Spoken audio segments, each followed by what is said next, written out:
So on this one, there's not too much crazy that we need to do here. Kind of grab your ginger, cut, I don't know, probably that much. Because you're not gonna drink this. This is just so that the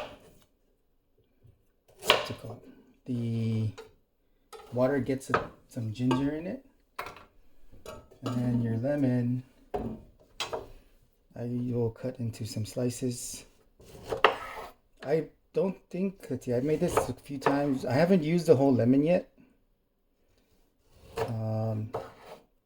This is just half a lemon, so I'm going to use the whole half.